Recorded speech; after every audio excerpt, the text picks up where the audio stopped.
Evelyne, on a vu les arguments scientifiques contre la théorie de l'évolution. Maintenant, on va plutôt s'attarder sur les arguments méthodologiques. Est-ce que la théorie de l'évolution respecte une méthodologie scientifique classique, de telle sorte qu'on peut dire que c'est vraiment une théorie scientifique, ou est-ce que c'est une forme de pseudo-science? C'est la question qu'on va voir maintenant, et notamment, un des critères qui est souvent utilisé pour discriminer une théorie scientifique d'une pseudo-science, il y a le fameux critère de la réfutabilité de Karl Popper. Et Karl Popper considérait donc qu'une théorie est scientifique si elle dit quel élément empirique permettrait de réfuter la théorie. Parmi les pseudosciences que Karl Popper dénonçait, il y avait l'astrologie, parce qu'on ne sait pas comment on pourrait la réfuter. Il y avait la psychanalyse, là encore, on ne sait pas comment la réfuter. La psychanalyse permet de tout interpréter sans nous dire qu'est-ce qui rendrait la psychanalyse faux. Donc, la psychanalyse est une pseudoscience. Le marxisme, puisque le marxisme prétend décrire l'histoire de la lutte des classes et même peut-être prédire quelle est la suite de la lutte des classes. Or, il n'y a pas d'élément permettant de réfuter le marxisme, donc ce n'est pas une science, contrairement à ce que la prétention qu'avait le marxisme à être scientifique. Et parmi les pseudosciences, il y avait notamment l'évolutionnisme. La théorie de l'évolution. Karl Popper considérait qu'on ne dispose pas d'éléments qui permettraient de réfuter. On ne sait pas quelle expérience pourrait réfuter la théorie de l'évolution. Et donc, par conséquent, la théorie de l'évolution serait une pseudoscience. Question donc, est-ce qu'il y a des éléments qui nous permettraient de réfuter la théorie de l'évolution? Il me semble que oui. Déjà, on voit que on a vu que la théorie de l'évolution évolue, et c'est tant mieux, puisque justement, c'est réfutable et que le savoir scientifique évolue sans cesse. Et ça, c'est plutôt du coup un critère en faveur d'eux. Après, on pourrait trouver des éléments qui font que ça ne tient pas debout, mais le problème, c'est que Popper, ça fait déjà il y a un moment. Entre-temps, Karl Popper. Oui, ça fait déjà il y a un moment. Depuis, au niveau recherche, au niveau labo, ça a quand même vachement évolué. Et du coup, l'évolution se voyant dans les labos, ça conforte ça. Donc je comprends que Popper l'ait dit à l'époque, mais j'ai l'impression que c'est dur à trouver. On aurait quelques petits éléments. C'est méthodologique. On aurait quelques petits éléments qui permettraient de dire que la théorie de l'évolution est fausse. Par exemple, il suffirait de constater que les archives fossiles sont complètement fixes dans le temps. Oui. Si on retrouve exactement toutes les espèces animales... Semblables. Si on retrouve exactement toutes les mêmes espèces dans toutes les archives fossiles, en remontant très loin dans le temps, à chaque fois on retrouve à peu près les mêmes espèces, ça voudrait dire qu'il n'y a pas vraiment d'évolution. Donc la théorie de l'évolution serait réfutée par le fait même que les archives fossiles disent non, les espèces ont toujours été différentes et n'ont jamais changé dans le temps. Un deuxième élément, ce serait que si mutation, pouvait y avoir une mutation d'une génération à l'autre sur un ou deux éléments, néanmoins ces mutations ne pourraient pas s'accumuler.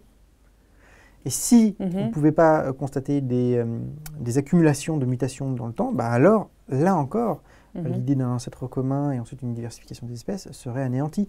Parce qu'on en resterait à la limite à une forme de microévolution, mais certainement pas de macroévolution. Donc la théorie de l'évolution serait réfutée. On pourrait encore voir, si on voyait une fois un organisme apparaître spontanément, dans ce cas de figure, ça signifierait qu'on n'a pas besoin d'avoir recours à tout ce processus de mutation à partir d'un organisme simple vers une complexification progressive. On pourrait avoir tout simplement, les animaux sont apparus d'un coup.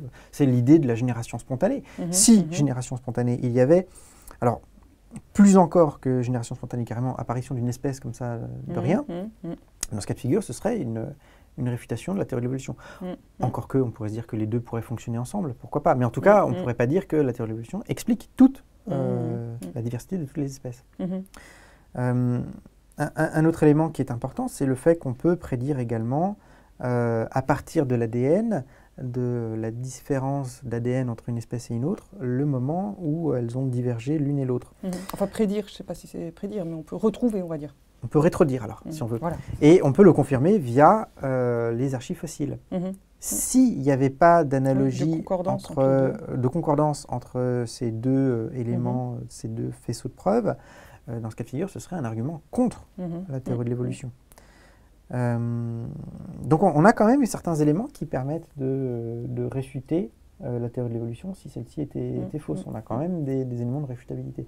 D'ailleurs, Karl Popper, à la fin de sa vie, est revenu sur sa position par rapport à la théorie de l'évolution en considérant que celle-ci était irréfutable. Il a finalement fini par considérer que celle-ci était certes difficilement testable, mais malgré tout quand même testable.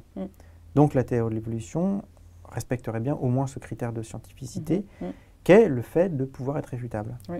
En fait, c'est ça qui est difficile à comprendre, c'est que justement, il y a ces preuves expérimentales en labo qu'on fait aujourd'hui, dont on a parlé, mais il y a aussi des faisceaux de preuves, de preuves historiques, on va dire, qui font que certes, si on n'était pas là dans les millions d'années précédents, il y a quand même de bonnes chances que ce soit ça, parce qu'il y a des faisceaux de preuves convergents qui sont en accord avec cette théorie de l'évolution.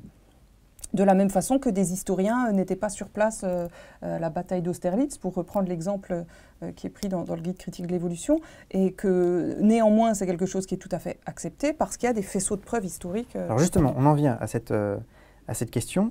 Le fait que la macroévolution n'a jamais été constatée, on n'a jamais vu de grande spéciation entre deux familles d'espèces animales, ou végétales d'ailleurs. On a toujours constaté que des petites variations, des petites spéciations. La macroévolution en tant que telle n'a jamais été constatée, et donc elle n'est qu'une théorie. Comme le dit le partisan du créationnisme Ken Ham, est-ce que vous étiez là? Est-ce que vous avez constaté quelque chose? Vous nous parlez de spéciation il y a plusieurs millions d'années, mais qui était là pour le constater? Personne n'était là pour le constater, donc ça n'est que pure spéculation. Donc il y a plusieurs choses à creuser dans ce que tu dis. Il y a déjà le fait de la macroévolution, et il y a ce que tu viens de dire, elle n'est qu'une théorie. Ça, on pourrait peut-être en parler aussi. Qu'est-ce que c'est quand c'est juste une théorie?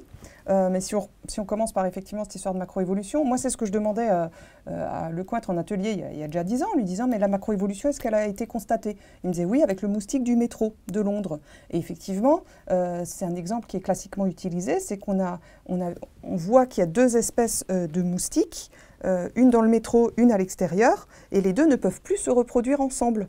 Et du coup, on se dit, bah, il y a eu, depuis l'apparition du métro, c'est assez récent, il y a eu spéciation, et les moustiques de la surface et en profondeur ne peuvent plus se reproduire. Sauf qu'il y a un article récent sur le site Planète Vie qui a été publié, qui est assez intéressant et qui remet en question ça, puisqu'on ne peut pas tout à fait conclure à une spéciation. Donc c'est vrai que c'est un argument qui, à ma connaissance, ne peut plus être utilisé. Mais encore qu'on reste toujours dans la question de la microévolution. C'est-à-dire que les créationnistes, ça les dérange absolument pas. Mais ces moustiques, s'il y a eu spéciation, c'est vraiment deux espèces différentes. Ils peuvent plus se reproduire. Oui, d'accord, mais on est toujours dans les mêmes familles. Ça reste du moustique, c'est deux espèces de moustiques différentes, ça reste des moustiques. Oui, mais ça reste... C'est-à-dire que ce que les créationnistes aimeraient voir et constater, c'est qu'à un moment donné, on a un poisson, et assez rapidement, on arrive à un cheval. Voilà. Et pour la faire rapidement, c'est ça ce qu'il voudrait. Mais justement, c'est méconnaître les mécanismes de l'évolution qui se font sur des temps longs. Fatalement, la théorie de l'évolution ne dit pas qu'on va passer à un cheval en 3 secondes. C'est forcément sur des périodes longues. Et justement, on ne peut pas le constater du coup. Et bah oui, on ne peut pas le constater, effectivement. Donc, est-ce que ce n'est pas un problème de méthode, du point de vue de la science, que le fait qu'on ne puisse pas faire une expérience sur cette question-là? Parce qu'on a l'habitude de voir la science comme étant un procédé méthodologique qui repose sur l'expérience. Or, on ne peut pas faire d'expérience de ce type-là, on ne peut pas voir de macroévolution, donc ce n'est pas scientifique. C'est ça l'argument. Oui, oui. En ce cas, c'est que ça n'en demeure pas moins cohérent et logique pour autant, puisqu'on peut voir sur les bactéries des microévolutions, on va dire, et on peut voir également qu'il y a des populations qui sont en voie de spéciation, on va dire. Je parlais des papillons, là, les Hippomena, je ne me souviens jamais le nom, où tu avais les phéromones, en fait, qui faisaient que, même s'ils sont sur le même endroit, ils ne peuvent plus se reproduire l'un avec l'autre. Et on voit en termes de population que... D'après la théorie de l'évolution, on est en train d'assister à une spéciation. Pareil avec la pyrale du maïs. Quand on croise deux populations qui sont séparées, on voit que ceux de la même population font plein de petits, et les autres, ils font très peu de petits quand on les croise entre eux. Donc c'est pas encore, les deux populations ne se sont pas encore totalement séparées, mais ça semble en voie de. Donc effectivement, il y a peut-être des choses où il faut qu'on attende encore un petit peu pour les observer concrètement. Mais ce qui est sûr, c'est que même si maintenant on observe une spéciation, on n'était quand même pas là il y a des millions d'années pour le constater. C'est pour ça qu'on ne peut pas utiliser que des preuves expérimentales, mais qu'il y a aussi les preuves historiques qu'il faut utiliser, quoi, hein. Le problème, c'est peut-être aussi qu'on s'imagine que la science consiste à constater, point. Oui. Alors que la science, c'est aussi une construction théorique. Peut-être que la théorie prend une part beaucoup plus importante finalement que le constat. La théorie sert à interpréter et à ordonner le constat ou les faits. Et c'est pas parce qu'on ne constate pas quelque chose que celui-ci n'est pas scientifique, parce que c'est la théorie qui vise ensuite à expliquer tel ou tel phénomène. Et la théorie de l'évolution, même si on ne peut pas constater une macroévolution d'un coup, entre guillemets, façon de parler, néanmoins par extrapolation des microévolutions et par le croisement des archives fossiles et des similitudes au niveau de l'ADN, le croisement entre ces différentes données nous permet de construire une théorie générale cohérente qui est la théorie de l'évolution. On ne la constate pas directement, néanmoins par différentes inférences, on arrive à l'évolution et en cela, ce n'est pas non scientifique.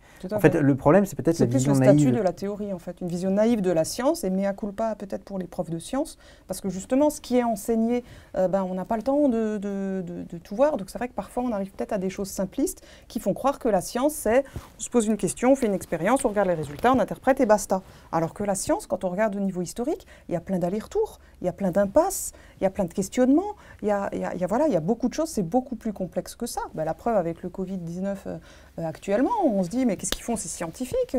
Mais oui, mais forcément, les études, ça prend du temps, il y a un raisonnement qui prend du temps, ça ne remet pas en question les théories pour autant, mais c'est tout à fait normal qu'on n'ait pas une preuve tout de suite. Par contre, il y a des arguments qui sont en faveur d'eux. Par exemple, je parlais des gènes homéotiques, là, les gènes architectes qui font qu'on a des organes qui sont à certains endroits.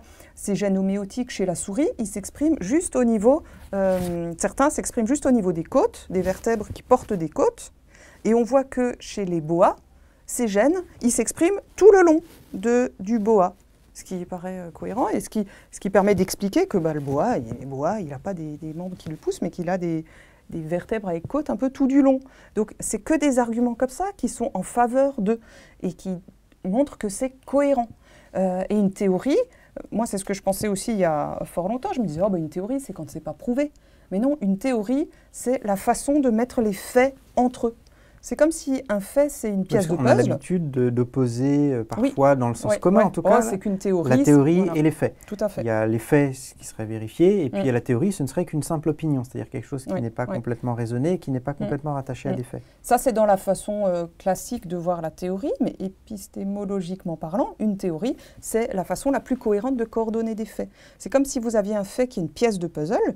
Une pièce en soi, ça n'a pas trop de signification. Par contre, quand on fait le puzzle tout entier, chaque pièce s'insère de façon cohérente. Et donc le puzzle, c'est la théorie, si on veut, et les faits, ce sont les différentes pièces de puzzle. Et plus on arrive à faire le puzzle facilement, sans avoir besoin de limer les pièces de puzzle, plus le puzzle va être cohérent. Et là, je reprends une image aussi du guide critique de l'évolution, que j'ai cité plusieurs fois. C'est ce qui nous permet d'avoir un niveau de preuve élevé et d'avoir une théorie qui tient la route. Mais on pourrait parler de la théorie cellulaire, qu'on est composé de cellules. C'est une théorie. Simplement, personne ne va la remettre en question parce que le microscope nous permet de le voir. Et donc, ce n'est pas remis en question. Une théorie est plus ou moins robuste, on va dire, solide. Et la théorie de l'évolution, force est de constater qu'elle est vachement robuste. Mais elle est réfutable quand même, la preuve, justement, dans ce guide critique que je cite tout le temps. On parle du moustique du métro de Londres, ça a été écrit en 2009. Là, 11 ans après, je pense que si c'était réédité, c'est une page qui n'apparaîtrait plus, parce que la science évolue sans arrêt, et c'est plutôt rassurant. On a un autre problème, qui est le fait qu'il n'est pas certain que la communauté scientifique soit complètement d'accord avec cette théorie de l'évolution. Souvent, enfin parfois, il arrive qu'on avance le fait que tel scientifique ne serait pas d'accord avec la théorie de l'évolution, tel scientifique remettrait en question la théorie de l'évolution. Le fait qu'il n'y ait pas de consensus scientifique. Le fait que, par exemple, en 2008, le Discovery Institute a réuni plus de 760 scientifiques qui se sont prononcés contre l'évolution darwinienne. Ça donne à penser que, en fait, ça n'est qu'une caste au sein du milieu scientifique qui défend la théorie de l'évolution, mais qu'on a la liberté, parce que d'autres scientifiques ne sont pas d'accord, on a la liberté de penser que ce n'est qu'une opinion scientifique parmi d'autres opinions scientifiques possibles, et que donc on devrait pouvoir faire coexister différentes théories, par exemple l'intelligent design, et que voilà, la théorie de l'évolution, ce n'est qu'une opinion parmi d'autres. Je pense que le problème, c'est quand on ne connaît pas bien ces arguments, on va avoir tendance à se dire qu'on fait confiance à des experts. Et le problème, c'est qu'on peut avoir certains arguments d'autorité, c'est-à-dire qu'on peut se dire « Ah, tel prix Nobel a dit à la télé que, donc c'est forcément vrai. Si c'est un prix Nobel, il doit sans doute savoir des choses. » Sauf que ce prix Nobel en question, il a aussi le droit de se tromper, il a aussi le droit de se fourvoyer, etc. Donc, il faut faire attention, ce n'est pas parce que certains chercheurs disent quelque chose qu'il y a un consensus au niveau de la communauté scientifique. Et donc, pour comprendre ça, je pense que c'est important de savoir comment la science se construit. Il n'y a pas un ayatollah de la science qui dit maintenant c'est comme ça et puis point barre.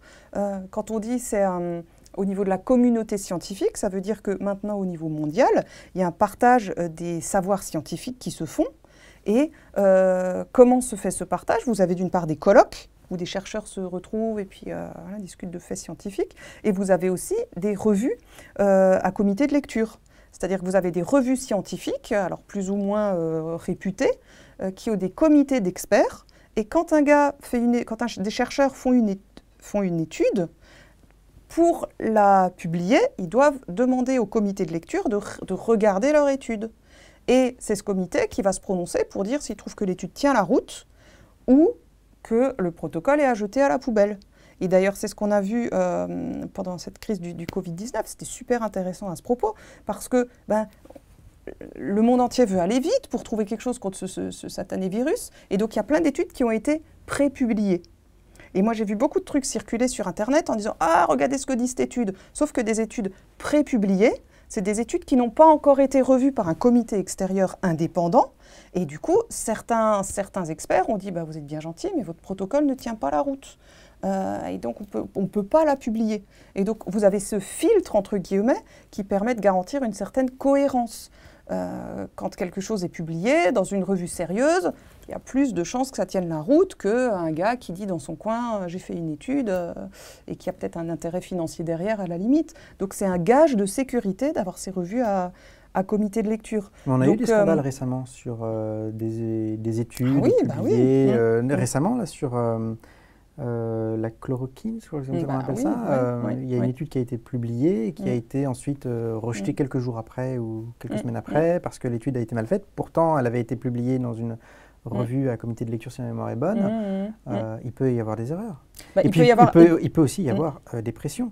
C'est ça. On pourrait supposer que la théorie de l'évolution, c'est plus facilement compatible avec l'athéisme.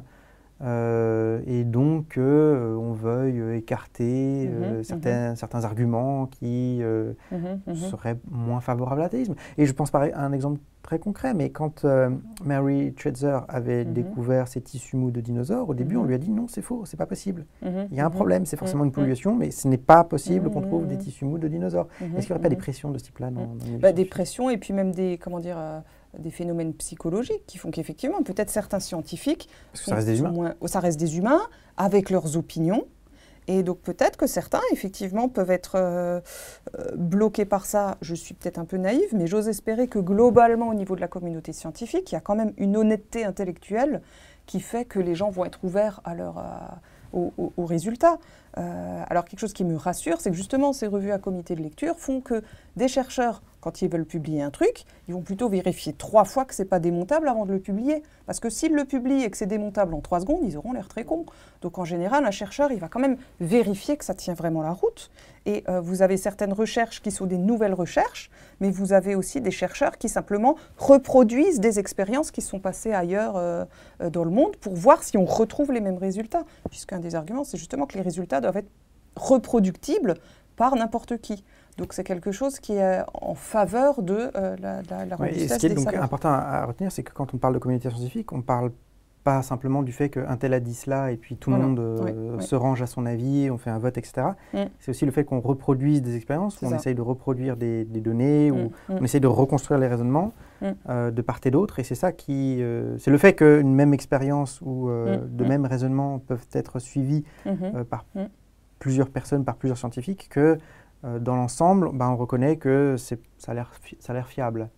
Et ça va même encore plus loin. Vous avez certaines études qui se contredisent. Du coup, ça pose problème pour l'interprétation. Et donc, vous avez ce qu'on appelle des méta-études qui vont justement comparer toutes ces études pour voir un petit peu les résultats, est-ce qu'ils divergent, etc. Donc, là encore, on est loin de la vision simpliste de la science, de on fait un truc, on regarde, on interprète, basta. C'est complexe, ça prend du temps, ça prend de l'énergie, mais c'est gage de sécurité quand même. Donc, il y a ces méta-études qui font que ça augmente la cohérence, et donc des niveaux de preuve qui sont quand même plus élevés. Et donc, il faut quand même dire que concernant la théorie de l'évolution, pour revenir à nos moutons, il n'y a pas de controverse scientifique. Il y a un consensus scientifique pour l'instant par rapport à cette théorie de l'évolution. Ce qui n'empêche qu'il y en a certains dans leur coin, comme tu disais, les 700, 760, qui est rien du tout. Il y en a qui effectivement ont des arguments contre, voilà. Mais globalement, au niveau de la communauté scientifique, il y a consensus. C'est-à-dire que si tu interroges la question de la représentativité des 760 scientifiques, il y a eu une expérience qui a été tentée juste après pour poser la question est-ce que 760 scientifiques c'est vraiment représentatif, sachant qu'ils venaient de différentes disciplines. On a eu en retour une pétition en sens contraire qui défendait la théorie de l'évolution, qui a réuni 7000 scientifiques dans cette pétition en 4 jours. Et pour rendre le procédé compliqué à atteindre ces signatures, on a fait signer que des personnes qui se prénommaient Steve, ou en tout cas un dérivé de Steve. Et donc ça a réuni 7000 personnes en 4 jours. Non, 2 expériences différentes, excuse-moi. Une première expérience où on a réuni 7000 scientifiques et une autre dans laquelle on a réuni que ceux qui s'appelaient Steve et on a atteint 1400 signatures. Tout cela pour indiquer que malgré tout, en fait, 760, ce n'est pas énorme, surtout quand ils viennent de différentes disciplines, etc. Oui, parce que là aussi, moi j'étais personnellement à une conférence d'un chercheur au CNRS, donc une pointure dans son domaine, qui s'est prononcé, qui avait des arguments par rapport à la théorie de l'évolution, et ces arguments, un étudiant en licence de biologie, de SVT, pouvait démonter ces arguments, parce que le gars, il n'était pas biologiste, certes, il était chercheur au CNRS en astrophysique, je crois, mais au niveau des arguments, ça ne tenait pas la route. Donc, je comprends que pour les gens qui n'y connaissent rien et qui n'ont pas envie de... Enfin voilà, les scientifiques, il y a autre chose à faire de plus intéressant parfois dans la vie. On ne peut pas tout savoir sur tout, mais voilà, juste de se dire « Ah, c'est un scientifique, donc il sait que... » Non, il faut creuser un peu plus, quoi. Un autre argument qui irait un peu dans le même sens, c'est le fait que l'histoire des sciences montre que les sciences évoluent, il y a des paradigmes à un moment donné, ensuite ils sont renversés, etc. Est-ce qu'on ne peut pas se dire de la même manière que la théorie de l'évolution n'a pas toujours existé et peut-être qu'un jour elle sera renversée? Mais tout à fait, peut-être qu'un jour elle sera renversée. Et donc dans ce cas, pourquoi y croire alors? Ou pourquoi l'admettre pour vrai? Ah, est-ce qu'il faut y croire? Oui. Ça c'est justement là aussi qu'est-ce qu'on appelle la croyance. Il y a d'une part ce qu'on appelle croire au niveau de la foi qui n'est pas d'ordre scientifique. On l'avait dit lors de la dernière émission, c'est un autre plan. Alors je sais qu'il y en a qui ne sont pas d'accord, mais bon. On discutera peut-être plus tard. Et il y a aussi le fait de croire ce que disent les scientifiques, un niveau de confiance en ce que certains scientifiques ont raconté. Mais ce n'est pas la même chose, c'est deux croire différents. Et le problème, c'est qu'on utilise le mot croire pour les deux. Et du coup, ça suppose que la théorie de l'évolution, on peut y croire ou on ne peut pas y croire. Or, la théorie de l'évolution, c'est un ensemble de faits mis ensemble. Ce n'est pas une histoire de croyance là-dedans, quoi. J'ai du mal à comprendre la différence que tu fais entre les deux, parce que pour moi, c'est la même chose. C'est-à-dire que la croyance religieuse, c'est croire une source qu'on considère comme fiable. Et après, toute la question, c'est la fiabilité. Oui, c'est ça. Si un type dit qu'il parle, si un type dit qu'il parle de la part de Dieu, il faut l'éprouver, il doit montrer, il doit le prouver. Et alors, on peut peut-être lui faire confiance. Pour la science, c'est pareil. Le scientifique avance des arguments, il est éprouvé lui aussi, Et nous, on n'a pas le temps de tout tester, etc. Donc, on peut lui donner un certain assentiment. En ce sens-là, je ne vois pas de différence entre... Parce que le gros problème, c'est qu'on a tendance à irrationaliser la religion, à considérer que la religion, c'est croire sans preuve. Ça n'est absolument pas le cas. Alors, le problème... Dans ta vision, parce que pour certains, c'est le cas. Certains que je connais disent « je crois, mais je le fidéisme, aujourd'hui, est à la mode. Historiquement, il est quand même ultra minoritaire. Et c'est vrai que certaines religions poussent au fidéisme, mais globalement, le processus, il est quand même plutôt rationnel, façon de parler. C'est-à-dire qu'on va demander à quelqu'un qui prétend parler de la part de Dieu d'avancer des arguments. Pourquoi est-ce qu'il parle de la part de Dieu? Alors classiquement, on va avancer la question des miracles, la question de la prophétie, etc. Ce que valent ces arguments, ça c'est une autre question, mais on essaye d'avancer des éléments de preuve. Donc la religion, elle est extrêmement loin, enfin elle a un caractère qui est quasi empiriste, si je puis dire. On est extrêmement loin d'un processus où on demande par autorité, vous devez me croire, point. Ben oui, tout à fait. C'est rarement le cas en fait. C'est d'ailleurs ce que certains scientifiques ou autres d'ailleurs pensent de la foi ou de la religion, que c'est un truc complètement irrationnel. Et je suis assez d'accord avec toi. Moi personnellement, au niveau de ma foi, je ne me vois pas croire en un truc qui ne tiendrait pas la route. Et là aussi, je suis ravie que ma foi tienne debout avec un faisceau de preuves historiques, médicales, journalistiques, littéraires, théologiques, scientifiques. Et le tout me fait dire que ma foi est cohérente. J'aurai jamais une preuve à 100%, mais c'est cohérent. Et mais il faut quand même se dire qu'il y a certaines personnes qui ne raisonnent pas comme ça, et pour eux, leur foi ne doit pas être mise en question, et point barre. J'ai du mal à le concevoir personnellement, mais il y en a qui pensent ça. Mais donc revenons à notre sujet. Tout à fait. Entendons le mot croire en un sens général, qui est admettre pour vrai. Oui, d'accord. Que ce soit avec ou sans preuve. Parce que la croyance, en philosophie, on parle souvent de la croyance. Enfin, le problème, c'est que il y a la philosophie française et la philosophie anglo-saxonne qui n'utilisent pas le mot croire exactement de la même manière. Mais dans la philosophie anglo-saxonne, croire, c'est admettre pour vrai. D'ailleurs, c'est en ce sens que l'utilise Platon. Platon utilise le mot croire. Après, il va différencier la croyance raisonnée, qui est le savoir, et puis la croyance non raisonnée, qui est l'opinion. Mais tout ça, ça fait partie de la croyance. Donc, il n'y a pas d'opposition entre croire et savoir. Le savoir est une forme de croyance. Il y a différentes formes de croyance, il y a des formes raisonnées et irraisonnées. Donc, pourquoi on devrait croire la théorie de l'évolution si, dans son histoire de la science, dans l'histoire de la science, voilà, il y a eu des révolutions scientifiques, et la théorie de l'évolution n'est pas à l'abri d'une révolution scientifique qui fera que celle-ci sera réfutée. Pourquoi est-ce qu'on devrait croire en la science? Alors, je pense que justement, c'est un gage de sécurité de se dire que le savoir scientifique évolue. Moi, j'ai fait mes études il y a un paquet de temps maintenant. Il y a plein de choses qui sont à mettre à la poubelle parce qu'on a progressé dans le savoir scientifique, mais je trouve ça plutôt rassurant. Ça deviendrait un dogme si la théorie de l'évolution s'était imposée comme ça et qu'on peut pas... On passe d'une mode à une autre? Non, c'est pas une histoire de mode. C'est pour l'instant la théorie la plus robuste et la plus cohérente. Ah, donc il y a bien un critère. Depuis un paquet de siècles. Il y a bien un critère alors. Il y a un critère. On ne peut pas simplement dire, voilà, la science ça évolue tout le temps, bon, peut-être que demain ce sera différent, et donc j'ai le droit, j'ai la liberté de considérer que je peux croire ce que je veux et je peux ne pas croire ce que je veux. Non, en fait, si la science évolue, cohérente. Si la science évolue, c'est parce qu'elle repose bien sur des critères, notamment le fait que telle théorie aujourd'hui est la plus apte à expliquer de façon cohérente tel ensemble de faits. Et c'est ça le critère. D'ailleurs, c'est même pas une question de communauté scientifique, parce ce qui me gêne un petit peu quand on met en avant la communauté scientifique, on donne l'impression que c'est une question sociale. Non, c'est juste que...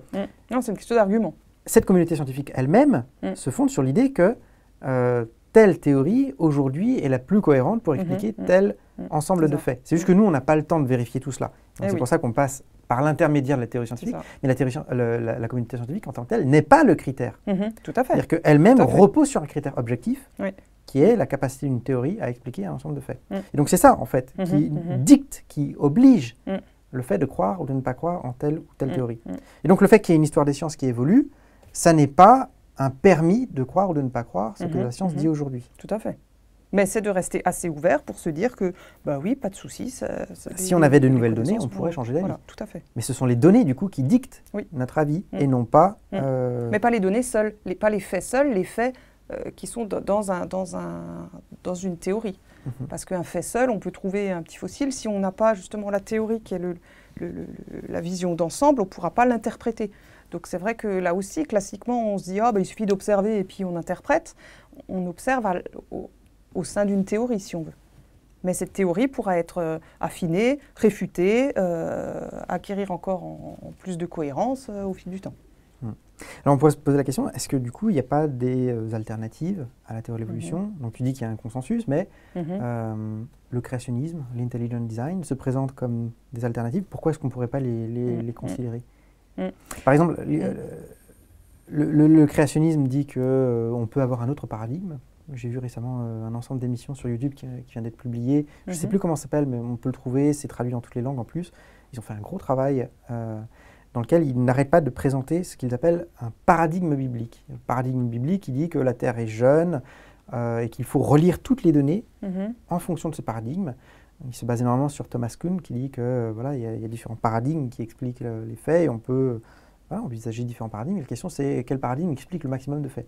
Ben, eux, ils disent que en tant que créationnistes, ils ont leur paradigme, le paradigme biblique qui explique également les faits et donc voilà, il faut faire le choix de ce qu'on veut.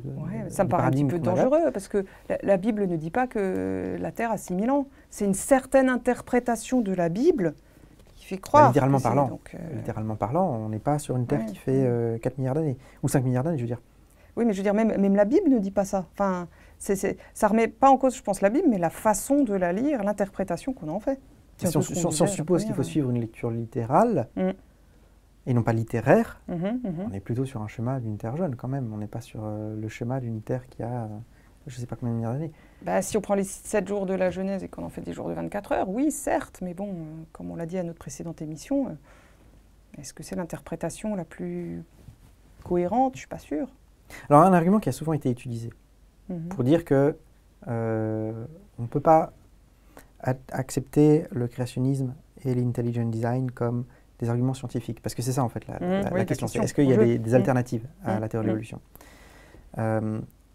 Un argument qui a souvent été employé, c'est la question de la réfutabilité. Notamment, Daniel Dennett s'était opposé dans un tribunal aux États-Unis à l'apparition du créationnisme à côté de l'enseignement de l'évolution dans les collèges et lycées, parce que ça ne respecterait pas les critères de scientificité habituels, dont notamment la question de la réfutabilité.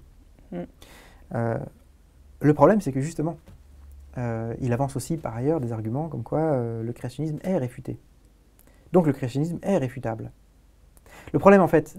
Mais il y a d'autres critères. Il y a le critère de reproductibilité, il y a le critère de scepticisme initial sur les faits, il n'y a pas que le critère de... Il y a d'autres critères. Mais en fait, ce sur quoi je vais avancer, et justement, Stephen Meyer se gargarise, si je puis dire, s'extasie du fait qu'on prétend avoir réfuté le créationnisme, c'est que justement, si on prétend l'avoir réfuté, c'est qu'il est réfutable. Donc il est scientifique. En fait, la vraie question... Mais ça suffit pas comme argument quand même. Mais la vraie question que pose Martine Boudry, parce que la question c'est est-ce que le créationnisme et l'intelligent design sont des pseudosciences? Est-ce qu'on a des critères pour reconnaître véritablement une pseudoscience d'une science? Moi, ce qui m'a étonné dans les écrits de Martine Boudry quand je l'ai lu, donc lui est partisan du naturalisme méthodologique, qui essaye de défendre, qui a fait une thèse de doctorat sur la question des alternatives à la théorie de l'évolution.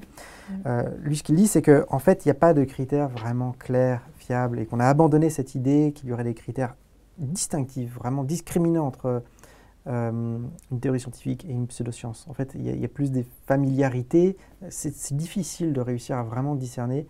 Quand on regarde, par exemple, le créationnisme ou l'intelligent design, la différence entre science et pseudoscience, parce que ils arrivent à imiter les critères habituels de la science. Il faut regarder de façon fine, parce que de façon globale, on voit bien la différence quand même.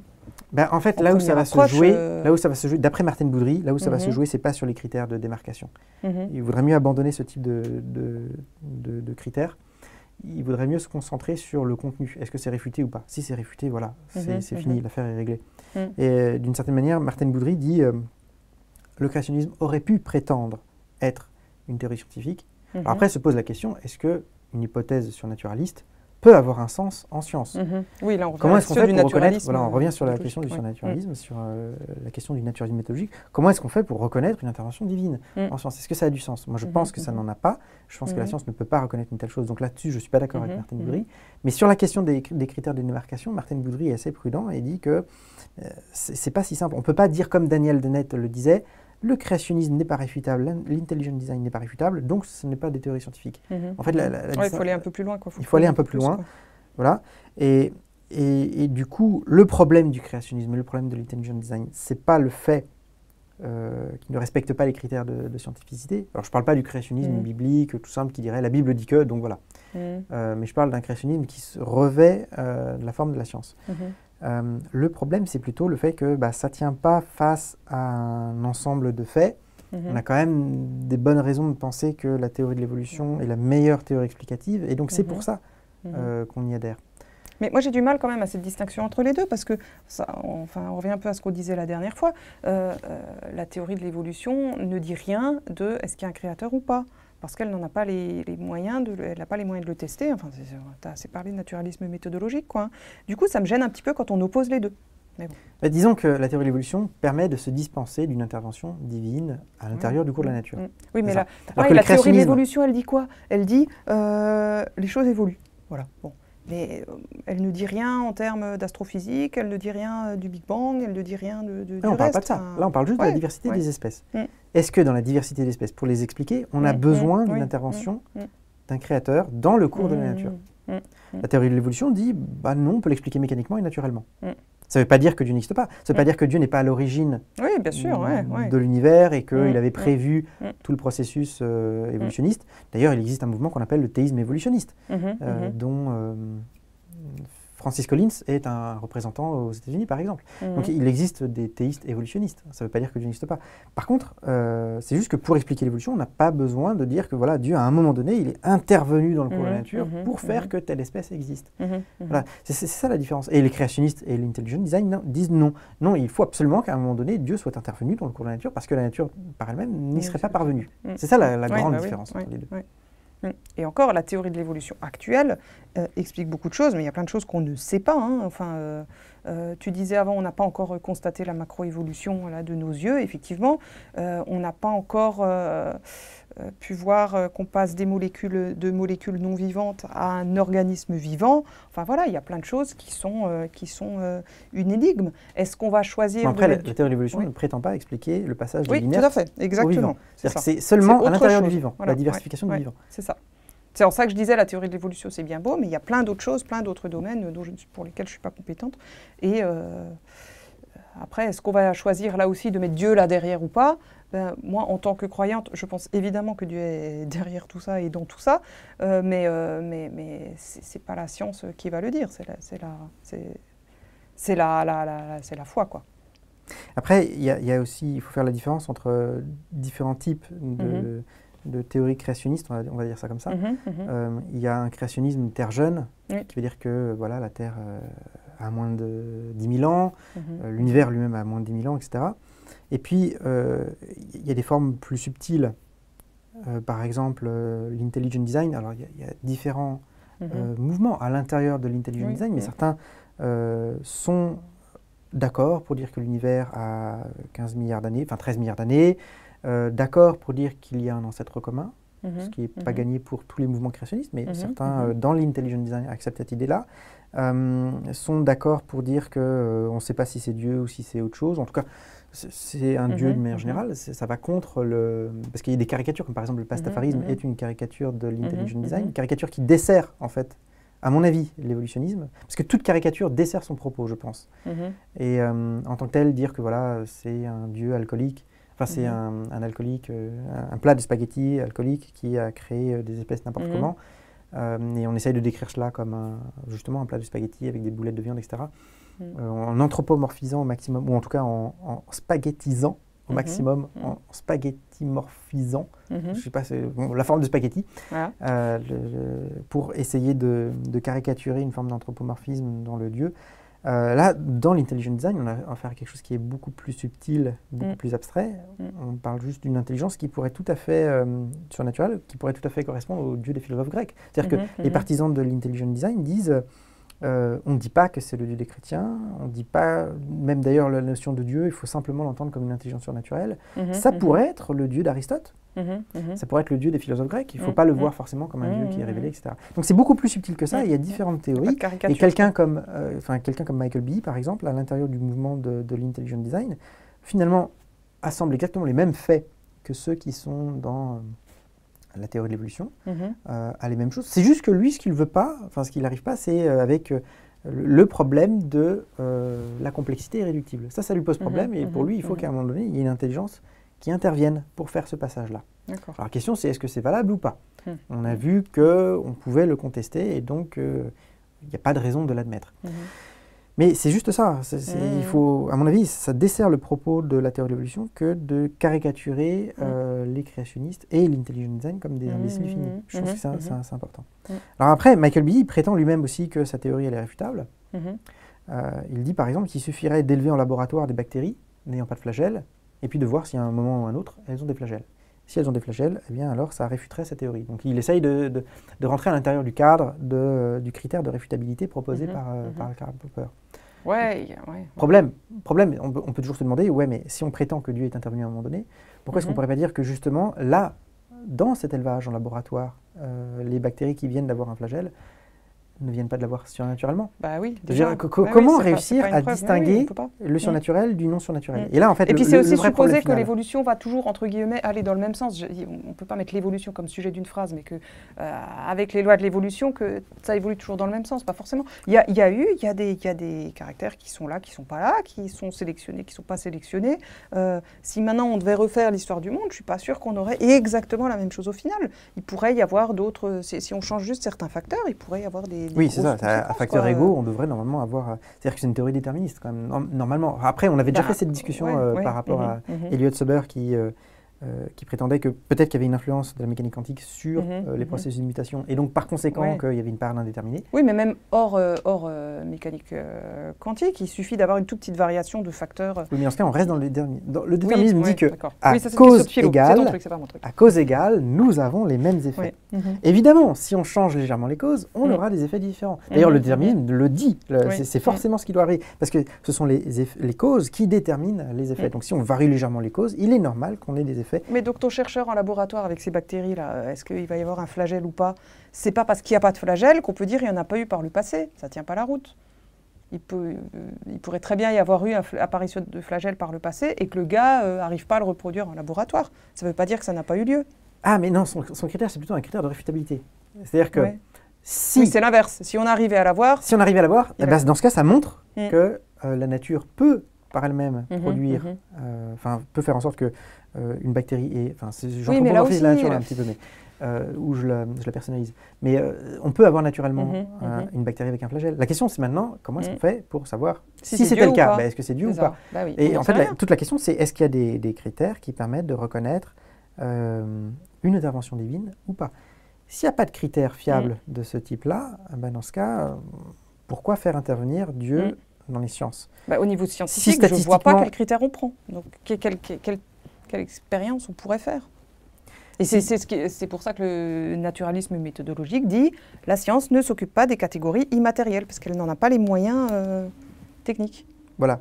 Et si statistiquement on peut arriver à un résultat tel, dans ce cas, pourquoi ajouter une entité? Pourquoi ajouter une action divine alors qu'on peut s'en dispenser? Ça c'est le critère de parcimonie ou le critère d'Occam, le rasoir d'Occam. Si on peut expliquer sans avoir besoin de faire recours à Dieu, dans ce cas, on peut se satisfaire d'une explication qui serait purement naturaliste. Mais j'ai vu que dans les commentaires de la première émission, effectivement, il y en a qui n'aimaient pas trop cette idée de séparer la foi et la science. Mais force est quand même de constater que la foi, vous ne pouvez pas la soumettre à... Je sais qu'on n'est pas tout à fait d'accord là-dessus, mais comment voulez-vous la soumettre à expérimentation? Quelle expérience est-ce que vous voulez faire sur la foi? C'est impossible. On ne peut pas... on peut pas le faire. Il y a des croyances différentes sur Terre. Même au sein d'une même croyance, il y a des gens qui sont à des opinions différentes, des stades de foi différents. Qu'est-ce que vous voulez faire comme expérience pour mesurer? C'est pas possible. Je pense que la foi n'est pas sujette à expérimentation scientifique. Après, et donc ça dépend de pour moi, quel ça Dieu on conforte parle. que c'est Ça dépend de quel Dieu on parle. Si on parle d'un Dieu hollywoodien qui prétendrait... C'est-à-dire Dieu hollywoodien, c'est-à-dire un Dieu extraordinaire qui fait des miracles en un claquement de doigts, qui intervient tout le temps, qui fait péter, qui fait des explosions partout, et qui prétend qu'on va guérir tous les malades, il suffit de prier, et je le promets, je vais guérir, et puis d'un coup on a une aura lumineuse autour de chacun des malades. J'exagère un petit peu, mais pour expliquer un Dieu qui serait ultra interventionniste, qui n'aurait aucun respect finalement pour l'ordre naturel qu'il a pourtant créé, Ce Dieu-là est testable. D'accord. Il suffit simplement de prier pour les malades. S'ils ne sont pas tous à 100% guéris, clairement, il y a un problème. QFD, ouais. Donc, un Dieu hollywoodien, la caricature qu'on se fait de Dieu quand on est souvent athée, enfin, moi, c'est l'image que j'avais de Dieu quand j'étais athée, ce Dieu-là, il est clairement réfutable parce que les faits réfutent. Ne serait-ce que la présence du mal en soi ne correspond pas à l'idée caricaturale qu'on se fait de Dieu, d'un Dieu qui serait hyper interventionniste. Et encore, est-ce qu'il serait encore Dieu? Est-ce qu'un Dieu qui est enfermable dans une boîte, est-ce qu'il est encore Dieu? C'est une question philo, hein, je te la laisse, mais... Mais s'il décide de s'enfermer lui-même dans une boîte, pourquoi oui, pas hein, oui, enfin, oui. Voilà, il a la quelque part, ce personnalité serait un Dieu qui se soumettrait à notre expérimentation. Ça me gêne mais non, un peu, sauf si lui-même le veut. Ouais, si Dieu promet qu'il va intervenir à chaque fois qu'on le priera, et que lui, c'est sa personnalité. Dans le sens où on le prie. Dans le sens où on le prie, voilà. Voilà, on peut tester ça à expérimentation. Donc le Dieu hollywoodien, si je puis dire, pour le dire assez vite, un Dieu hyper interventionniste, oui, ça c'est testable. Mais le problème, c'est que ce Dieu hyper interventionniste, c'est souvent le Dieu des caricatures. Bah oui. Et c'est rarement... Alors, il existe des mouvements. Il existe des mouvements dans lesquels, effectivement, on prétend que c'est le cas. Mouvements qui ont une faible crédibilité intellectuelle. Par contre, la plupart des croyants, me semble-t-il, ont plutôt une idée de Dieu qui est plus subtile, qui est plus abstraite.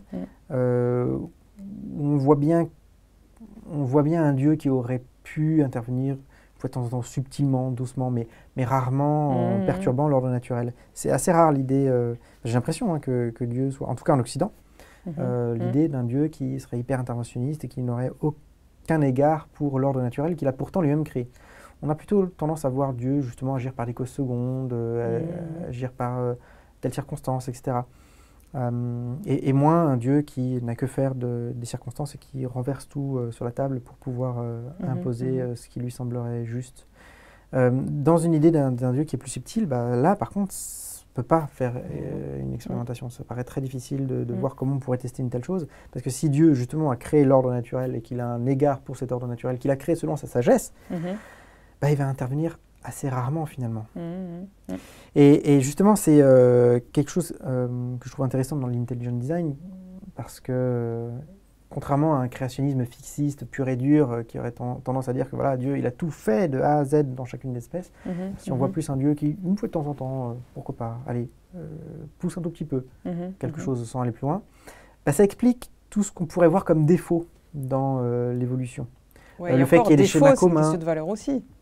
De défaut, je veux dire, s'il y avait eu un ingénieur parfait, pourquoi est-ce que... ça pose la question du mal. Pourquoi est-ce qu'on a un coccyx, par exemple? Si un ingénieur parfait, il aurait pu enlever le coccyx, ça ne sert à rien le coccyx.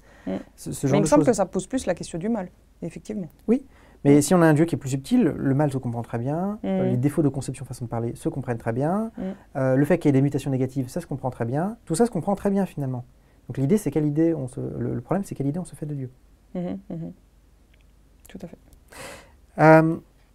Pour conclure cette émission, et justement parce que là on y vient un petit peu, quel est d'après toi le meilleur argument scientifique pour et quel est le meilleur argument scientifique contre Scientifique.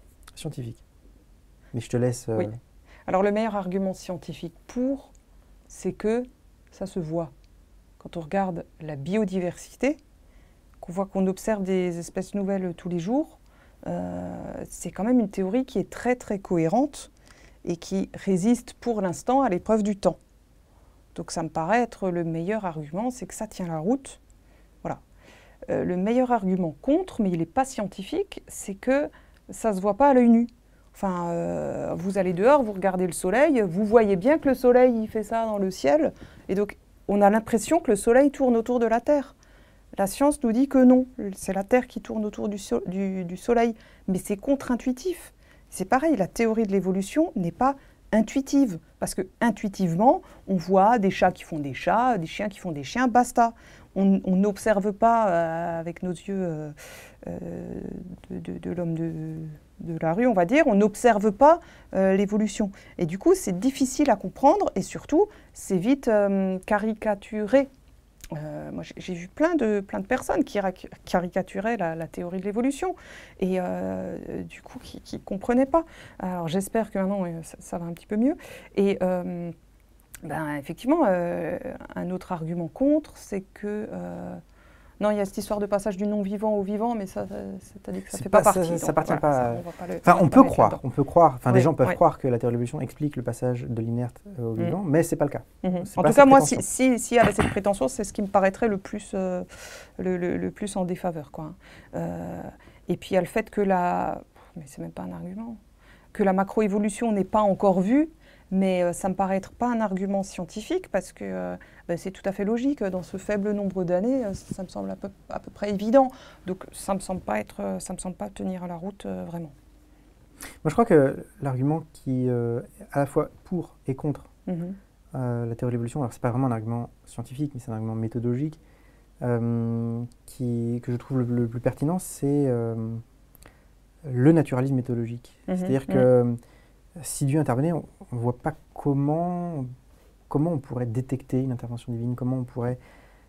Le fait que la science cherche à expliquer la nature par la nature, et le fait qu'on ait une explication disponible, donc on n'ait pas besoin d'avoir recours à Dieu, je pense que c'est le meilleur argument en faveur de la théorie de l'évolution. Parce que sinon, dans les subtilités, je ne parle pas du créationnisme d'Hergène, etc., versus la théorie de l'évolution. Mais je parle vraiment des théories plus subtiles, des plus subtiles parmi l'intelligent design, qui font juste intervenir Dieu à un petit moment. Là, au niveau des faits disponibles, on va avoir quasiment la même chose. Au niveau de la théorie, d'une manière générale, on va aussi accepter l'idée d'une évolution, au moins d'une micro-évolution, etc. C'est juste à un moment donné, où de temps en temps, Dieu va intervenir pour pousser un petit peu la machine et pour permettre l'apparition de nouvelles espèces. Là-dessus, ça me paraît difficile à réfuter. Limite, on a affaire à une théorie philosophique, pas scientifique. Mais si la science essaye justement de toujours se rapporter à l'empirique, et qu'il n'y a pas vraiment de critère empirique pour distinguer une action divine de ce qui ne serait pas une action divine, une action naturelle, simplement c'est une question de statistique. Si on a déjà une théorie naturaliste disponible, pourquoi ajouter un Dieu alors qu'on peut ne pas le faire intervenir. Après, la question c'est quel est le but de la science? Est-ce que le but de la science c'est de dire la vérité? Parce que ça se trouve peut-être que c'est vrai, peut-être que Dieu est intervenu à un moment donné dans l'histoire. Évidemment. Mais la question c'est quel est le but de la science? Quel est le but de la science? Est-ce que le but de la science c'est de nous dire la vérité absolue? Ou est-ce que le but de la science c'est seulement de modéliser le fonctionnement de la nature par elle-même, dans son propre fonctionnement interne, comme si Dieu n'intervenait pas, et du coup, de ne pas se prononcer la seule théorie disponible, c'est la théorie de l'évolution qui nous propose un mécanisme, qui nous propose une explication mécaniste, qui est le seul disponible. On n'en connaît pas d'autres actuellement. Et donc, comme c'est la seule théorie disponible à l'intérieur de ce cadre-là, c'est la meilleure explication. Alors évidemment, le défaut, c'est de voir ça comme étant dogmatique. Mais encore une fois, d'un point de vue méthodologique, je ne vois pas comment on peut intégrer le surnaturel dans une méthodologie scientifique. Et donc, mon problème, il est là, moi. Mais à l'inverse, du coup, justement, les scientifiques ne peuvent pas, ce qu'on avait dit la dernière fois, se prononcer contre la foi ou la religion. Donc moi, ça me paraît être aussi une bonne chose que chacun reste dans son bac à sable. Encore une fois, tout dépend de l'image qu'on se fait de Dieu et de la façon dont on se représente ses implications empiriques. Est-ce que tu veux encore terminer sur quelques remarques? Ou peut-être même proposer des références. Oui, tout à fait. Alors, je voulais justement dire que lorsque j'ai expliqué les mécanismes de la théorie de l'évolution, j'ai utilisé le petit modèle d'un petit bonhomme rouge qui fait des petits rouges plus ou moins camouflés dans l'environnement. Et j'ai justement utilisé pour ça ce qui est proposé dans le court-métrage de Samba Sissoko, qui d'ailleurs est un Strasbourgeois, et qui a fait un court-métrage de 15 minutes qui explique le mécanisme de l'évolution. Et je trouve que c'est un court-métrage qui est vraiment efficace. Il explique bien en peu de temps. Pour les Parisiens, vous pouvez le voir au MNHN ou à la Cité des Sciences et de l'Industrie, mais on peut aussi le voir en streaming pour pas trop cher sur son site. Donc je n'ai pas d'action, je m'en fiche complètement, mais c'est vrai que moi, en tant qu'enseignante, je l'utilise parce que je trouve qu'il explique les choses assez clairement. Donc pour ceux que ça intéresse, vous pouvez voir ça. Et vous avez aussi, mais c'est un autre degré, c'est pas en 15 minutes, le site Saga Science, qui est fait par le CNRS, vous avez un dossier évolution qui est assez complet et qui peut aussi expliquer certaines choses. Et vous avez, bien sûr, dans toute bibliothèque universitaire, alors je sais que voilà, ça se discute, mais j'aime bien cet ouvrage classique parce Donc que... le guide critique de l'évolution sous la direction de Guillaume Lecointre. De Guillaume Lecointre, parce que je trouve que c'est une approche scientifique, mais qu'il aborde quand même certaines questions. Donc pour ceux qui veulent en savoir plus, ça peut être des sources. Voilà. Est-ce que tu voulais rajouter des choses? On en arrive à la conclusion. Si les auditeurs ont des questions, il ne faut pas hésiter à poster des commentaires. Parce que oui, tu as lu les commentaires. J'ai lu les 400 commentaires. Evelyne était extrêmement frustrée. Je lui ai dit non, c'est pas possible. Oui. La durée de l'émission, déjà, on a explosé le temps qu'on avait prévu. Mais je suis très frustrée. On s'était dit qu'on allait faire 1 heure, on a fait 2 heures. Oui. Tu as lu les commentaires. Oui. Tu as très envie de répondre aux commentaires que tu as lus. Mm. Moi, je t'invite à... Ou bien on refera une émission en réponse aux commentaires, ou alors tu peux directement répondre aux commentaires. En tout cas, sachez que Evelyne a lu chacun des commentaires. Elle en a même j'ai fait des copies d'écran, mais il n'en voulait pas. J'en ai même recopié, etc. C'est juste que pour une question de taille de l'émission, je me suis dit qu'on a intégré les idées qui étaient, à mon avis, les plus importantes, on les a intégrées à l'intérieur du cours de l'émission, sans citer un tel a dit ça, un tel a dit ça. En tout cas, tu as lu les commentaires, tu as très envie de répondre à certaines personnes. N'hésite pas à le faire. Vous pouvez encore poster des commentaires si y a des questions qui ne sont pas, qui n'ont pas été solutionnées au cours de l'émission. Evelyne vous lira et vous répondra. Oui, sachant que je ne suis pas Dieu sur terre pour la science, mais voilà, à mon faible niveau, je me ferai un plaisir de répondre. En tout cas, tu étais mon intervenante et je suis très heureux de t'avoir accueilli dans cette émission. En tout cas, en conclusion, moi j'aimerais quand même dire que là je me suis comportée comme une fervente partisane de la théorie de l'évolution, mais c'est pas un dogme, et le jour où on me présente une théorie plus crédible et cohérente, je me ferai un plaisir de l'accepter. De la même façon d'ailleurs, mais ça c'est un autre problème, que lorsqu'on me proposera une foi qui semble plus cohérente que la mienne, j'accepterai aussi. Mais pour l'instant, celle que j'ai me paraît la plus rationnelle. Parce qu'on rappelle, c'est encore un autre dogme. On n'en a pas beaucoup parlé dans cette émission, mais on rappelle que tu es aussi chrétienne, que tu fais des études de théologie. On a déjà fait une émission dans laquelle on parlait de l'interaction entre la théorie de l'évolution et la religion, et notamment la religion chrétienne. Donc ce que je dis en fait, c'est que si tu avais des arguments qui te semblaient plus forts en faveur d'une autre foi, ou même de l'athéisme, pourquoi pas? Tout à fait. Tu serais prête à changer d'avis. Oui, mais l'athéisme, c'est pas très rationnel, mais je crois que je l'avais déjà dit tout à l'heure, non? C'est possible. Enfin, en tout cas, c'est ce que tu penses. C'est ce que je pense, exactement. Voilà. Tout à fait. Parce que là aussi, on a fait part de nos arguments, etc. Mais je pense qu'il y a deux façons à débattre, puisque ça se saurait si c'était si simple. S'il y a justement une diversité de façons de voir les choses, c'est bien que les choses sont complexes.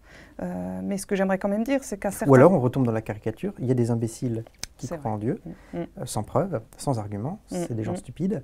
Dans lesquels on range d'ailleurs des gens comme Descartes, Leibniz, voilà, des grands intellectuels sont stupides. Et puis de l'autre côté, il y a tous les athées qui sont super intelligents, qui eux ont un QI exceptionnel et tout ce que tu veux. Oui, et donc il y a deux catégories de population, l'élite et les imbéciles. Et si on caricature les choses comme ça, là, ça devient plus simple, ça représente tout le monde. Oui, beaucoup plus simple, mais tellement faux. Et donc, moi, ce que j'aimerais dire aux croyants, c'est que je regrette que certains croyants se jettent dans le créationnisme parce que ça les rassure.